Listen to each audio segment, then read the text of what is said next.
Hello everybody, and welcome to an extra video in the Remothered Tormented Fathers series. Now this isn't going to be gameplay, so if that's what you want, you may as well leave now.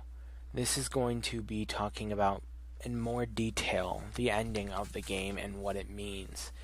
So first off, it looks like they are going to be creating a second one. Remothered. Don't know when, don't know information about it, but from what I found, it seems like they're going to be creating that, which I am very excited to see. That would be cool. So first let's go through what we know. So first, what I know for a fact is, if I take this image away for now, I can show you this one. The guy in the middle there, that is Dr. Felton. He is not actually he is a she. Jennifer. And Jennifer was basically kind of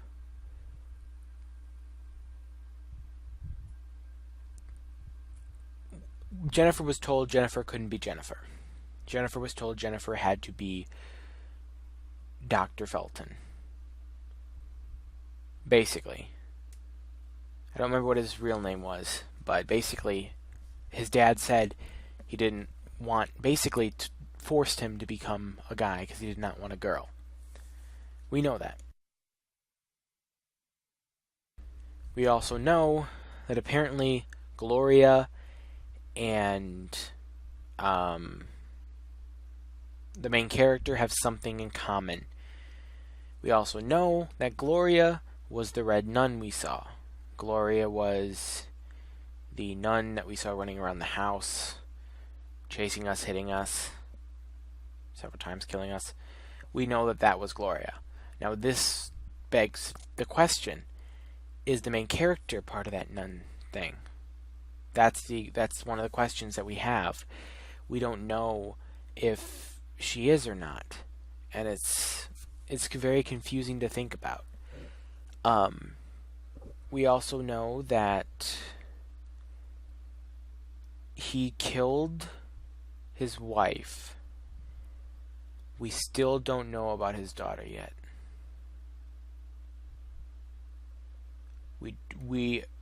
It's suspected that she's still alive. She ran away.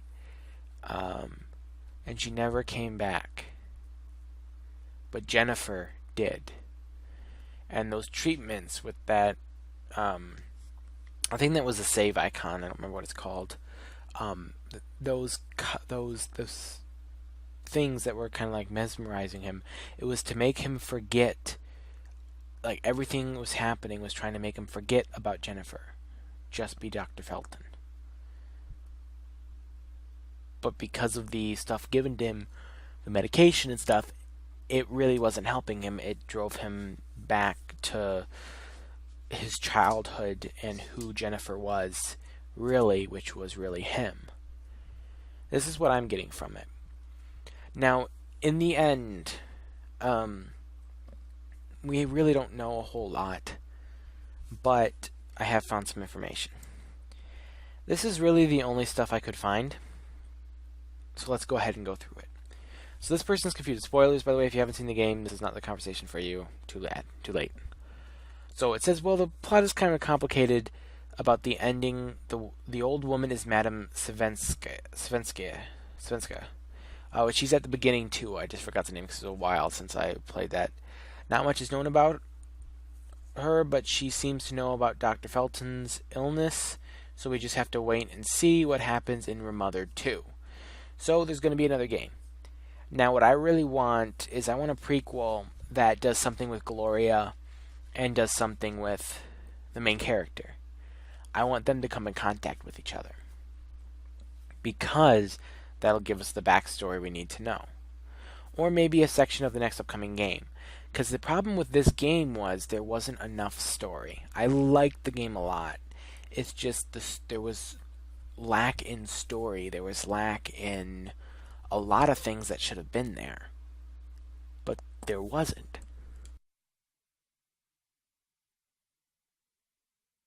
And that's one of the problems they have. And then here was Rosemary, which I think was the main character, one of the red nuns. That could be the case. You know, that's what I was thinking. Problem is, I think Rosemary was submitted to that drug, which would explain why she can't remember anything. Yeah. So something happened along down the line that made her forget. Because at the beginning, she said she was from an institution. But she forgot everything about them being together. And at the end, they're talking about how they knew each other. So I feel like down the line, there will be reveal as to who they actually are.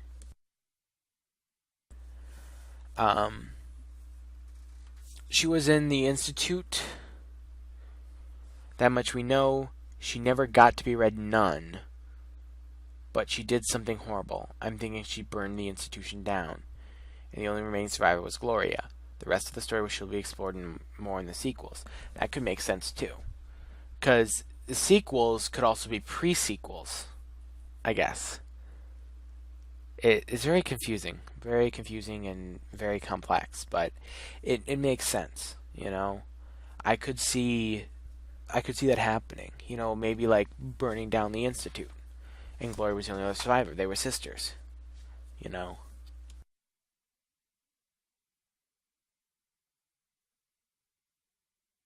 I don't know if it's because I started where I left off, but who is that old woman in the end?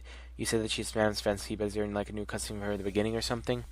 Yeah, there's a new cutscene at the beginning with Madame Svensky. I missed it too because I was just continuing where I left off at the demo. I'm pretty sure that Madame Svensky is Celeste. Celesta. See, this is interesting. Celeste. At first I thought she was old Rosemary, but then I compared photos that Madame has on her table with the boy and the photo of Celeste on the missing poster. Also, there was something about 30 years in Sweden, and Celeste apparently ran away, so she theoretically could live in Sweden for all this time. That's a good point, too. Celeste did run away. And if she didn't run away, she could have easily been that girl at the beginning. And if Rosemary, I believe is the name of the main character, if the main character eventually talked to her, yeah. If Rosemary eventually talked to her, she could tell her all about this. Now, again, the whole thing is interesting how they played off the gameplay, but I could see that happening too. I'm pretty sure that Madame Spensey is Celeste. Oh, hold on. I also thought this too. I think she has the same hairpiece as Leslie. I might be mistaken though.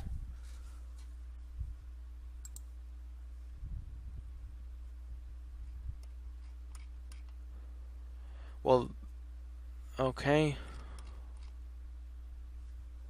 Oh, is that all of them? Is this just changing how many can be viewed per page? Yeah, that's all of them. Showing one out of, okay. Showing 8 comments. Okay. So yeah, it's interesting. We know that it has something to do, and it's kind of cool how her head is part of the house. But, like, for example, let's quickly head back to this image. This image right here, this is a mixture image. This is Dr. Felton, this is Jennifer watching TV. There's a section of the game where Jennifer is doing that. This signifies this. These two next to each other signifies that Gloria is, but at least to me, I see that. That's a lot of blood. I don't really know what exactly that means, but you know. So, it's interesting. The mirrors were a big portion too, you know, which is interesting. And I think at the end, she's looking at the red flowers, so maybe the flowers were what was left for her in that thing. But I highly doubt she could keep those flowers alive for 30 years. You know?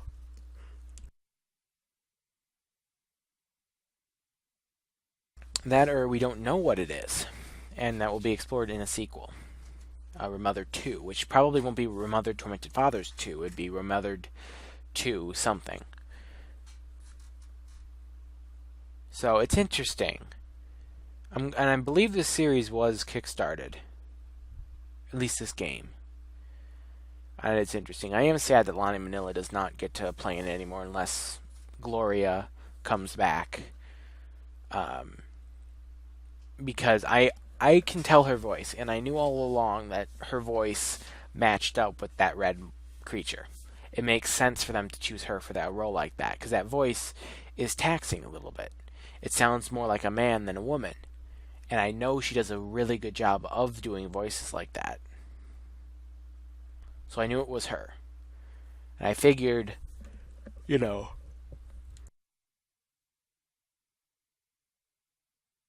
Sorry about me yawning. This is right after we finished recording the entire thing, so sorry if I pause and yawn a lot.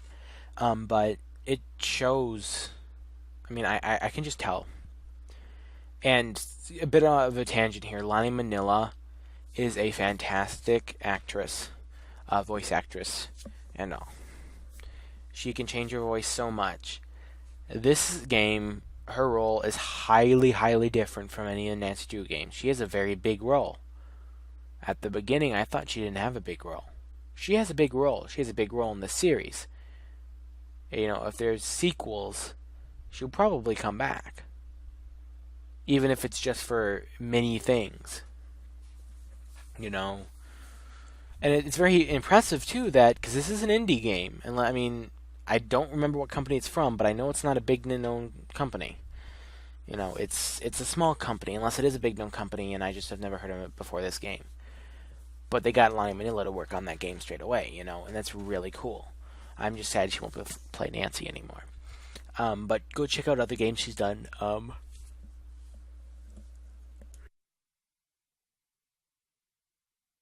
Sorry again about the yawn. But go check out other things she has done. Go check out, if you just go on IMDb and search Lonnie Manila, you can find it. She's done a lot of stuff. I think she's going to be in the new Smash game, actually. She has a few voices in that, which is really cool. But yeah, so there's not really much we know. There's not really much else we can tell from this because it's an incomplete story yet. This is only the first game. There has to be more. But I'm very interested. I am a bit upset at some of the way the mechanics worked. I am a bit upset at how stupid some of the things were. But that's okay. And, I mean,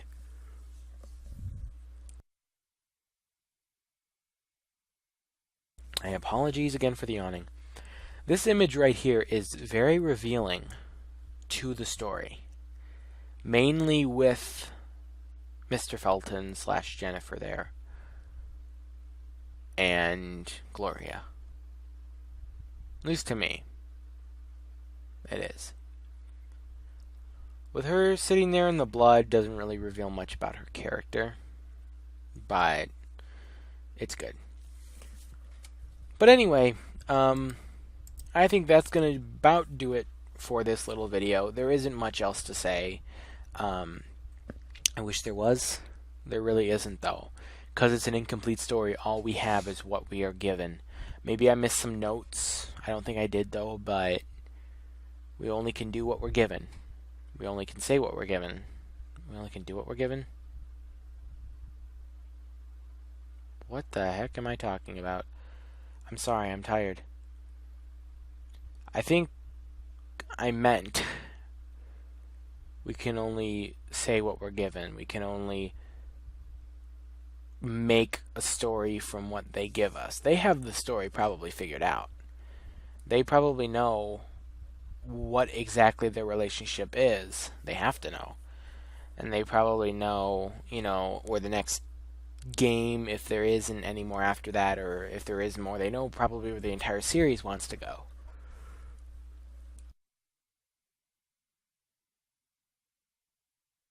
But anyway, I think I'm going to end this video. I'm starting to yawn like crazy, so I'm probably not going to edit this because this is just a little, like, all the switching between there was live done through OBS.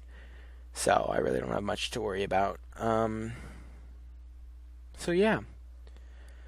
I hope you enjoyed this little talking about the end kind of thing, because it's really, really hard to explain. I know there's still so much we missed. It's just very hard to cover every little thing because a lot of it was from the beginning. Like, I'd have to play through it again all in one sitting. That's like a 5 or 6 hour long game. Probably not going to happen. And also, this is why I'm recording this straight afterward, because in a while, come October, I won't remember much about this game unless I rewatch these videos or play it again. So that's why I'm just trying to get out what I want to say right now. But anyway, so thank you guys so much for watching. I hope you enjoyed. And I will see you in the next video. Goodbye.